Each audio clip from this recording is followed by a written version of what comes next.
Here we are. Welcome to Atomo. This is the Shenanigans edition. Not exactly on Sunday. I like to have Sunday shenanigans, but sometimes the shenanigans get me instead of the other way around. So here we go. Got a bunch of things coming up for you here. Let's jump into a bit of the Twitter files. So some more information coming out from the Elons. This one, Alex Berenson is bringing out some files, and yeah, here's the one here. Saw a tweet you didn't like, a tweet that might hurt sales of Pfizer's mRNA vaccines.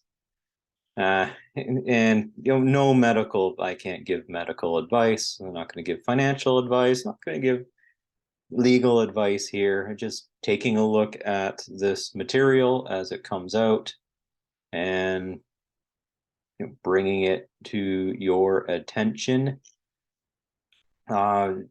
Just even looking through here, it's just pound after pound, hit after hit. Here it comes. Just the amount of kind of the hubris that has gone into building this narrative, constructing this narrative, and then putting kind of the screws to the folk that work in these companies. Yeah, because most of them still kind of, this is something I find interesting. So let me, the material is there. I'll put the links in the description below so you can take a look at it. But it's interesting because here's the thing of note that I want to riff off of this is the people who are the thinkers, the people who I think should know better, that are quite educated. I'm finding are the ones that are, still running around, got the muzzles on their face, even though there's no direct evidence that masks actually help. The reason for wearing a mask, a surgical mask, is so that it's like spittle and stuff doesn't fall into an open wound. That's more of what it's for, not for reducing an amount of particulate matter that actually gets into your airway, because in order to do that, you'd have to use a higher level respirator with the actual charcoal and filters on it that are filtering out to that level. I use the higher level stuff for when I have to do some work, painting or using special epoxy sealers that you don't want that junk getting into your airways. I have to use the high level masks that have the whole proper seal. And that's the way it's really going to work. But I guess people can use their false sense of security. There was even, I was watching Heather and Brett on Dark Horse podcast talking about a bookstore. They make a joke about an anarchist bookstore, and of course, label at the front of the window, front of the store says you got to put your mask on. And it's like, really? This is, I even go by some of the game stores here, board games and that, and it's like everybody's all muzzled up. And yeah, okay, do you? I don't mind if people come in, they want to wear a mask, that's cool. But if there's a rule on the door saying you got to wear a mask in order to come in here, no. You know what, the evidence has to be on the source of any government that wants to bring a policy into order has to have some sort of high level, high quality, high powered study done that shows that the certain ordinances that they're putting into play actually have to have a meaningful impact, and it's backed by science. The moment that you use the science in the quote with capital T, capital S, no. And I think anybody watching it understands this.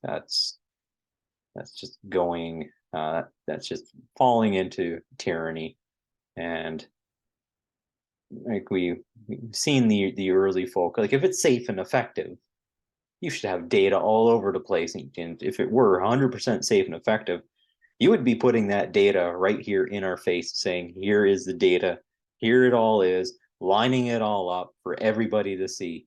Shouldn't be that, I'm not sure if it's safe and effective. Banned. Get off, get out, banned, you're fired. 75 years to show the evidence. The FDA wanted 75 years before they would release the information about the vaccine. You remember there was a freedom of information or whatever they call it in the United States that had the files opened and they had to produce 50,000 pages a month or something like that. There was a court order to do that, all heavily redacted though. So next off, well, on that line, we'll look at this. Okay.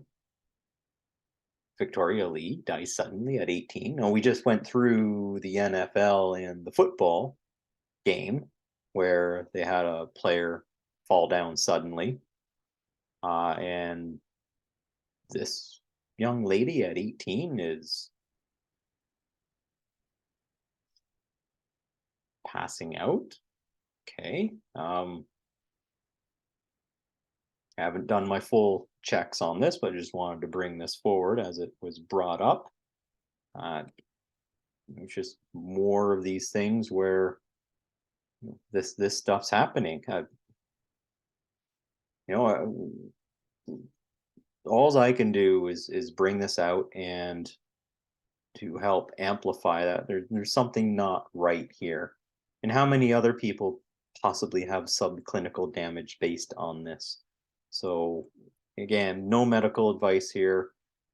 Just can look at these headlines and this information, and it's just too much. I've never seen this in my past for all this stuff that's coming up. So, and there's another one here where there's some talk about these doctors pushed masking COVID lockdowns on Twitter. Turns out they don't exist. So Matthew Kupfler here has an article about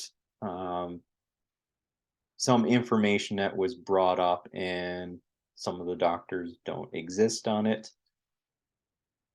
Well,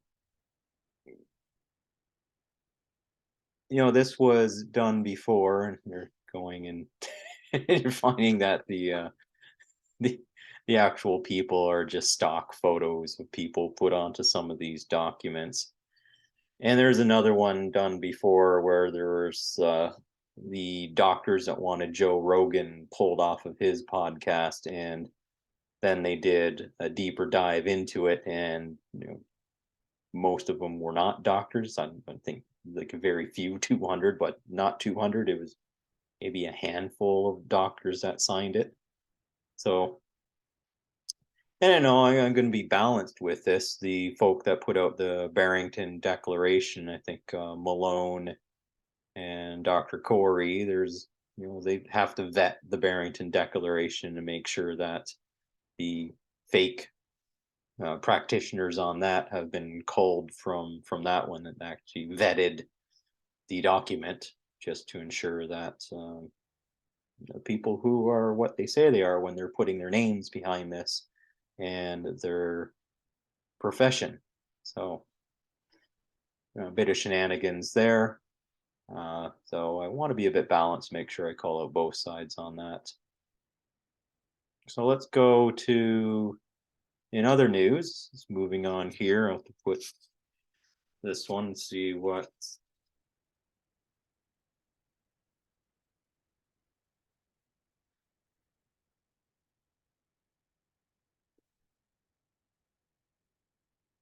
Just give me a moment here. I'll just rewind it. Sorry about that.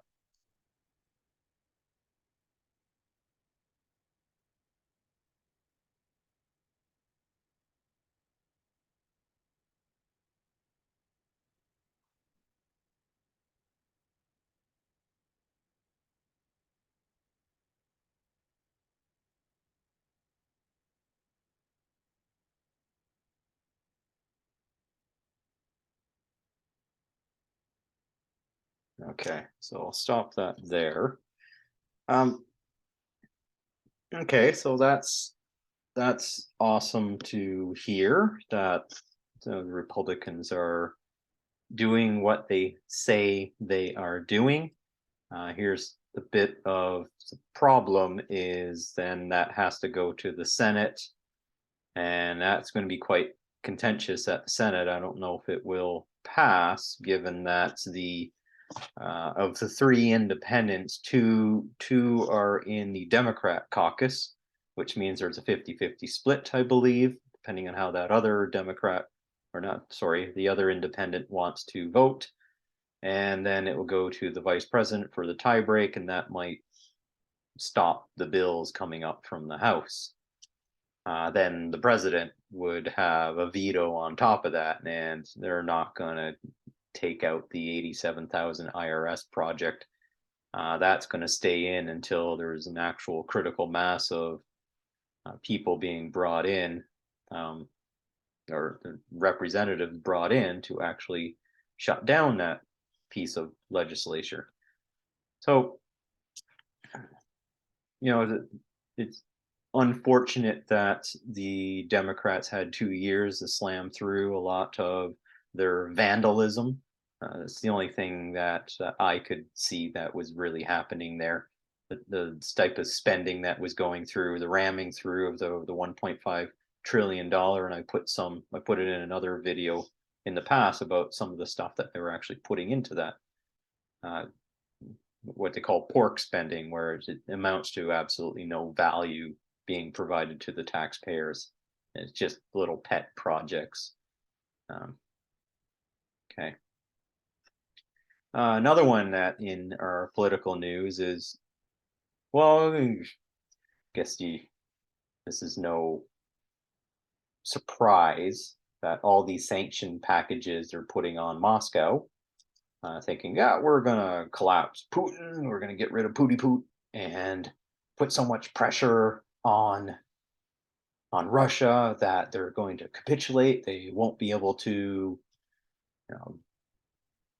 enact war. It will bust their economy, basically run them down into the ground. Well, guess what, sunshine? Russia has seen this a long time coming. They have been working quite hard since the 90s to get their account balances down, get their deficits down. They've been buying gold. Look at this. Anti-Russian sanctions cost French food conglomerate $1 billion. Oh, what do you know?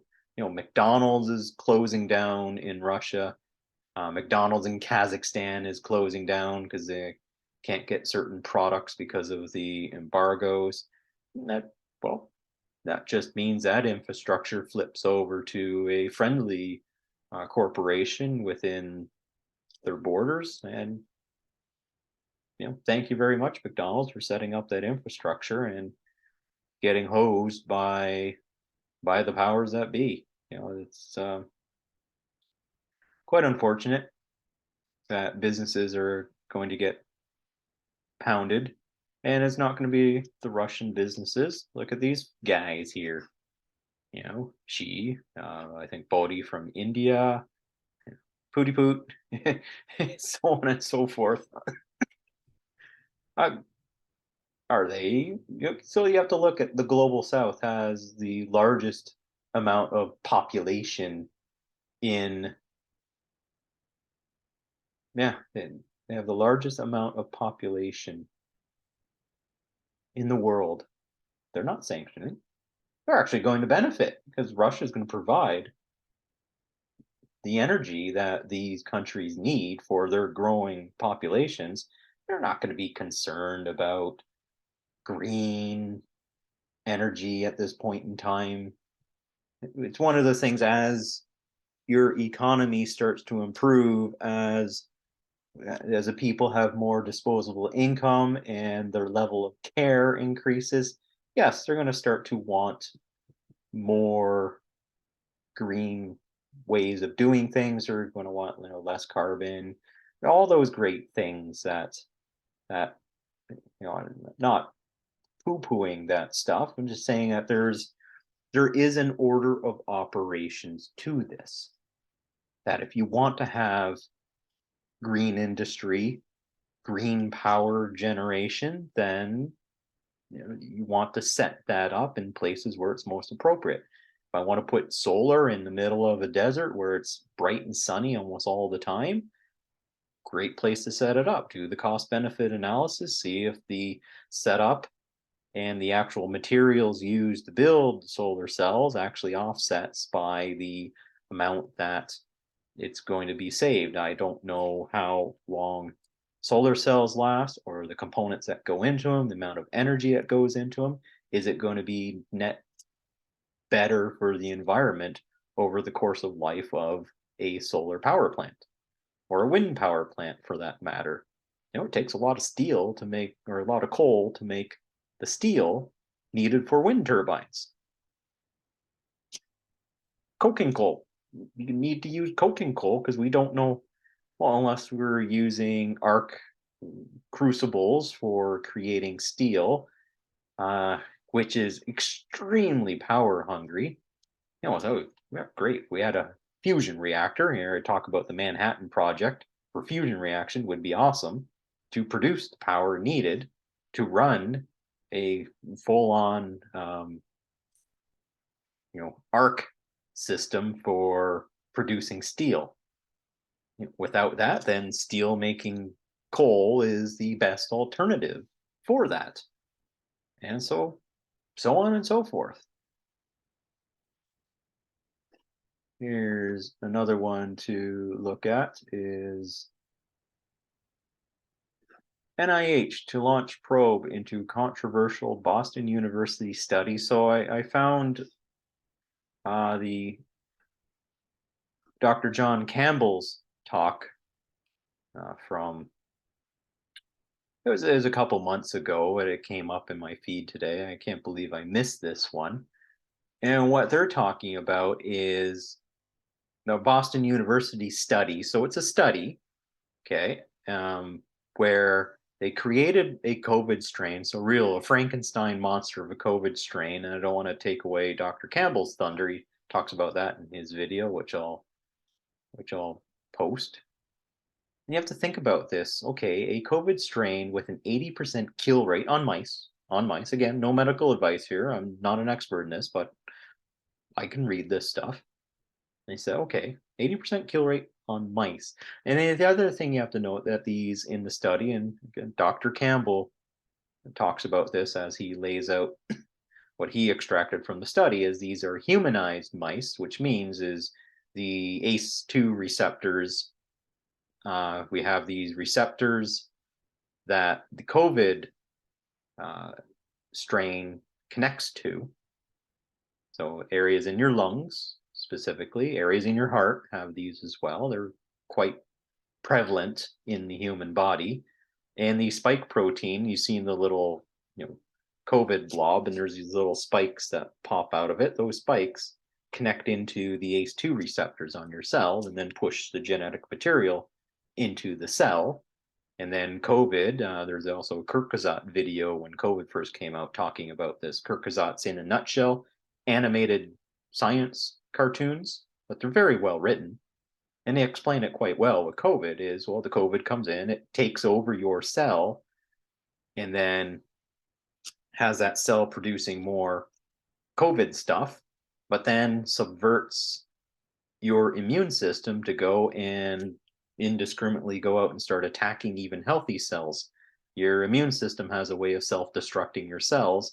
So if the COVID gets into that, then it can trigger your immune system to attack you. So what if they uplifted, again, I'm going to say this is speculative, but if they put the different type of material, genetic material, and then deployed it through the spike protein, that it makes a monster out of, like, even more so out of your immune system, then that can have nasty your immune system can destroy you easily. Anybody who has an autoimmune or one of those inflammatory responses from their immune system, like people who eat peanuts, go into anaphylactic shock because their immune system goes Yeah, it's a very complicated thing. I'm not a medical expert, but I do have done some reading on this, and it's if we can train our immune system to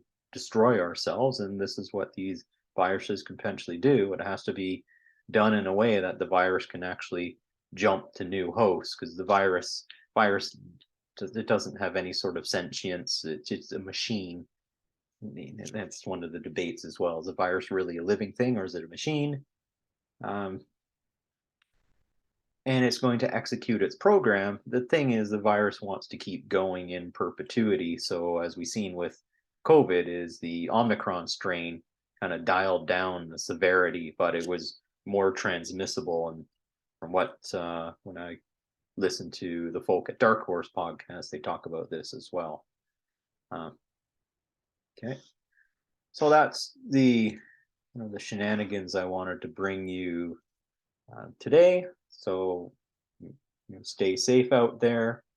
Uh, do your readings. Help share the information as well to you and your groups.